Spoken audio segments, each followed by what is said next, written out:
Hello and welcome to the in-news series of Drishti IAS. I am Pooja Dwivedi, and in this segment today we are going to talk about crimes against women and children. This topic is important from the perspective of prelims and also from the perspective of GS mains paper. So let's have a look on the topics of discussion that we are going to discuss step by step, starting with the news.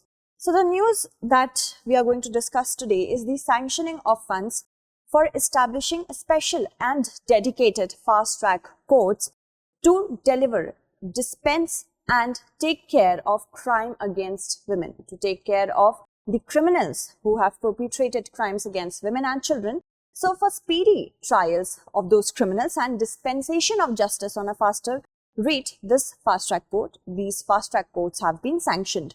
So if we talk about the fund, it has funded the creation of 1023 fast-track courts for women and approximately 300 special fast-track courts for children. This is the development that we are going to discuss step by step. Let's have a look on the background.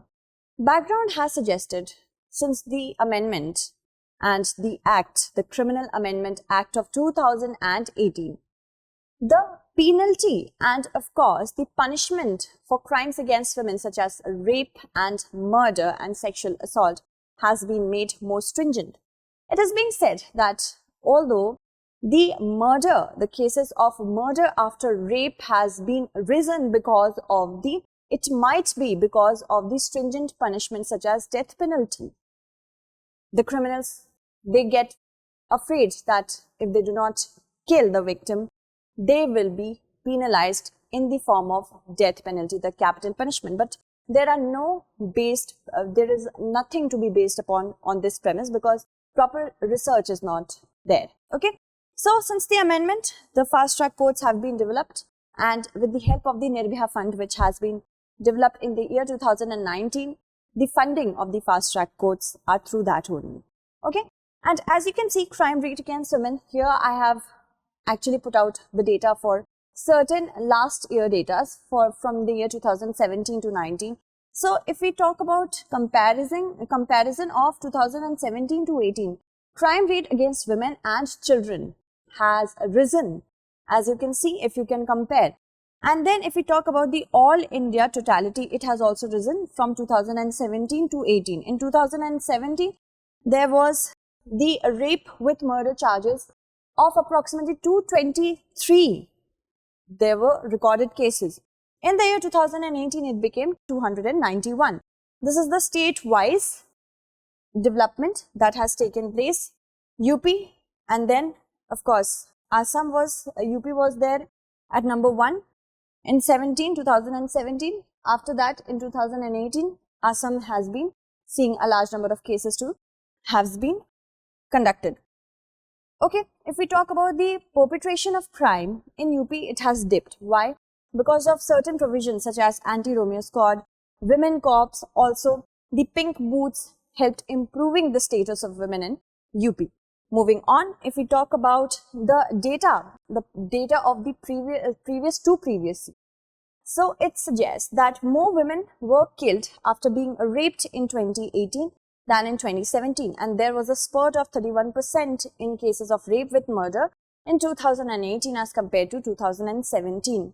Overall crime rate dropped from 388.6 in 2017 to 383.5 in 2018, and rate of crimes against women rose from 57.9 to 58.8, and the crime rate against children from 28.9 to 31.8. So the basic premise why there is such a huge intensity of crimes against women and children, because as they are considered the weaker section of the society, they are more vulnerable to be at the receiving end of any kind of crises. Even if we talk about the COVID-19 crisis, we will talk about that data as well. Moving on, crime against women. If we see, the majority of crime against women were under cruelty by husband or his relatives, assault on women with intent to outrage her modesty, kidnapping and abduction of women, rape. The crime rate per lakh women population is 58.8 in 2018 in comparison to 57.9 in 2017. And in case of children, the report said in percentage terms, major crime heads under crime against children during 2018 were kidnapping and abduction and cases under the Protection of Children from Sexual Offences Act 2012, including child rape. Now, moving to the current times. Current times, that is the COVID-19 pandemic. The COVID-19 pandemic induced lockdown in order to stop infection from spreading. But what happened after that? Domestic violence shot up at an unprecedented rate because of the confined spaces. The perpetrator and the victim were in confined spaces, and because of that, the intensity and the frequency also rose. As you can see, the chart here shows 6 months of lockdown and the cases of gender-based violence, and 9 months of lockdown has also suggested as an increment in the number of violence. Because 2-3 reasons. First is the frustration due to financial crises, and the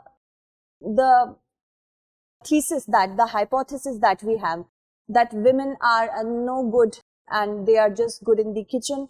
Also, they do not contribute in any manner to the financial pool of the family.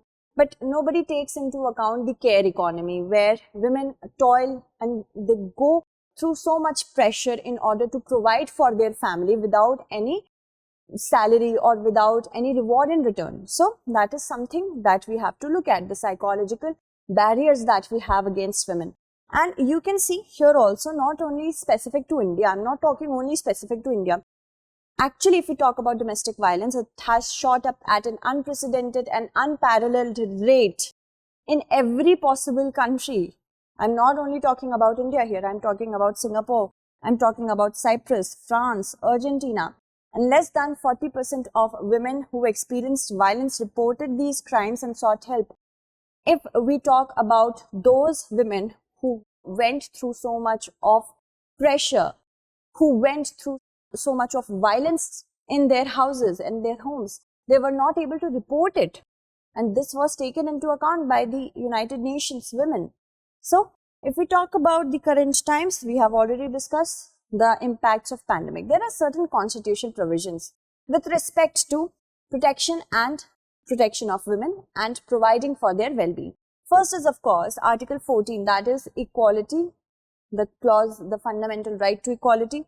Right to equality suggests that no discrimination should be made on grounds of so many features and also sex. So that is Article 15 as well. And Article 15 Clause 3 suggests that special provisions should be made for women and the weaker section of the society in order to bring them at par and provide them equal opportunities for employment according to Article 16. Also, Article 39 Clause A, that means it suggests for, this is Directive Principles of State Policy. Till here we have discussed fundamental rights. Okay, so Directive Principles of State Policy, equal means for livelihood should be provided without any discrimination, and equal pay for equal work should be also given, no discrimination made on that as well. Then comes Article 39 Clause A, 39 not clause, but 39A provides justice and free legal aid to the weaker section of the society, including women. Also, Article 42, just and humane conditions of work for women, and also the aid of maternity leave, maternity relief. Article 46 suggests that the state shall endeavor to protect the weaker section of the society against any sort of social injustice. And 51 Clause A, subclause E, it suggests, that is, this is, I hope you know, fundamental duty. Till here, there was DPSP. Now, fundamental duty is also here. It calls out to every citizen of India to renounce practices that are derogatory to the dignity of women. Nothing of that sort should be followed that outrages the psychological morality of the women as well. Moving ahead, if we talk about the legal provisions, there are certain legal provisions as well, such as under the crimes identified under the IPC of rape, kidnapping and abduction for different purposes, homicide for dowry, dowry deaths or their attempts, torture, both mental and physical, molestation, sexual harassment. And if we talk about POCSO, it understood, the government, the entire nation understood that it is the need of the hour in 2012 to protect children from those demons who are hiding and lurking in every corner to exploit their vulnerabilities because they can't protect themselves. So it provides, and it was enacted to protect the children from offenses of sexual assault, sexual harassment and pornography. And it defines a child as any person below the age of 18 years. It defines different form of sexual abuse, not only one, but different, even penetrative sexual abuse and non-penetrative sexual abuse as well. Also, it deems a sexual assault to be aggravated under certain circumstances, and it also casts the police in the role of child protectors during the investigative process. The Act stipulates that a case of child sexual abuse must be disposed of within 1 year from the date the offence is reported, and it was amended in August 2019 to provide more stringent punishment, including the death penalty for sexual crimes against children. If we talk about the importance of fast-track courts, because it is often said that justice delayed is justice denied. So because of so much backlog of cases, because of the pendency of cases, there is a judicial clog.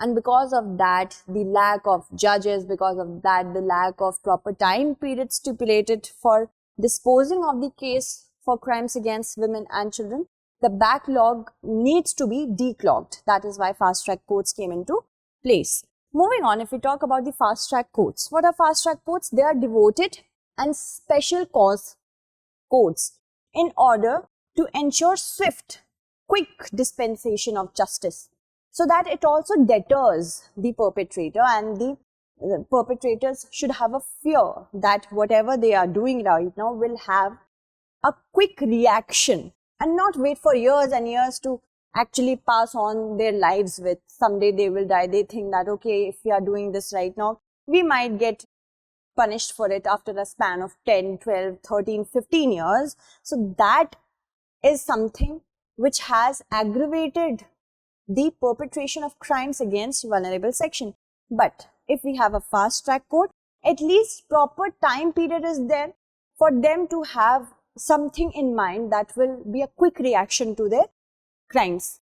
And of course, it has provided better clearance rate, faster clearance rate, because a proper institution that has a staff, that has a proper structural system devoted to just one specialty, of course, this will have a better clearance system. Then strengthens the deterrence, we have discussed that, and central share is to be funded from the Nirbhaya Fund. The scheme was launched on 2nd of October 2019. To bring more stringent provisions and expeditious trial, we have already discussed that, so we shall skip and move forward. Moving on, if we talk about, I am going to talk about certain examples here for fast track courts. For example, in Rohtas, Bihar, a court concluded a rape trial in just 2 days. Can you imagine? In June 2006, and sentenced a man to 7 years of imprisonment for raping a minor. Then we have the case of Mumbai, Maharashtra, and a city court completed the Shakti Mills gang rape case in just 7 months and awarded death penalty to 3 convicts and life imprisonment to 1 convict. See, so these are some of the few examples that I gave you for you to write in your examination. If you want to, you can take a screenshot as well. Moving on, if we talk about the challenges, there are certain challenges to the fast track court system. First is additional posts need to be created. What is going to be the procedure to select a person for the additional post created? That is going to take a proper time in order to formulate certain policies. Then large amount of funds in order to provide for the infrastructure, the operational infrastructure, the infrastructure with relevance to physical presence of courts as well. Then not identify the systemic issues. What is the actual cause of the cases to be pending so much in the normal courts and high courts? That needs to be addressed before actually moving on to the next step. If it can be solved at the very initial level, then there is no worry to have a fast court in place. But if there is not, of course, then we have to go through an alternative route. Then huge variation, there is no standardization between various fast track courts in different cities and states. Lacked certain fast track courts, they also lacked proper technology to connect audio video recordings of the victims, and many of them did not have regular staff. That is also another problem. And then if we talk about the way forward, states, they have to analyze the issue that is on the ground level. What is the actual cause in each high court or each district court? Why is there a pendency of cases? If that could be solved within the given infrastructural space, why not solve it? Why to provide for an extra code, an extra workload? First that. Secondly, we also need to think why rapes are actually happening, because certain times society is the main culprit, because sometimes we tend to justify certain crimes. We will talk about that. Okay, identify systemic issues. Yes, we have already discussed that. Systemic, very detailed issues should also be looked at. Equal attention must be paid to both metropolitan and far-flung in the rural areas fast-track court as well. Okay, because I think, and we all must agree to this, that women's status in the rural area is much worse than what is the women's status in the urban area. So, of course, far-flung, fast-track rural courts should also be looked properly. And there should be a proper standardization of the standard of procedure, standard of operation, what should be the proper way through which each fast-track court should work, so that there can be a harmonization amongst them as well. So, here is a picture to help you understand when the Me Too movement started taking place, when the women of the entire globe, they used social media platform in order to air their angst and in order to make the world aware of their issues. There are certain people who tend to justify whatever has happened to them. So there is also a movement why I didn't report. There are so many issues with that. Certain people trying to justify whatever crime has been done against women. What were you wearing? And were you roaming in the night? And of course, did you provoke him? Did you scream? Why did you take so long in order to come out? So as a society, we must also understand, we must try to be emotionally aware of the status of the other party. The other party might have a lot of things to think about before coming out. Coming out as a woman against her perpetrator is very difficult in the first place, because she is very much aware of things that are going to be hurled at against her, such as, why did you take so long to come? Were you wearing something provocative? And there are many things, I can't even list them. So we as a society, we must also try to empathize, and we must also try to put down our psychological barriers as well. So that is something that every now and then we need something of a very heinous and horrendous and harrowing nature in order to break and shake our conscience. We as a society should understand that the status of women in each and every country is pretty pathetic. But we as a society, we can be empowering enough and be empowering in a sense, not only as a woman, but also to men as well. Men should also try to help women. So that is the entire concept of equality. Okay. So before we move to the end of the segment, I would like to inform you that we are finally beginning and commencing with our offline, that means physical presence batches from the 7th and 8th of September for Hindi and English medium respectively. To know more about these batches, you can call on 8929439703, 8929439704, 8929439705. Alright, so let's move on to our mains question. Discuss the need for fast-track courts for women's safety, especially in the COVID-induced lockdown era, in 250 words. So that's it for today. Tomorrow we shall meet again with another segment. Until then, stay updated and thank you so much for watching.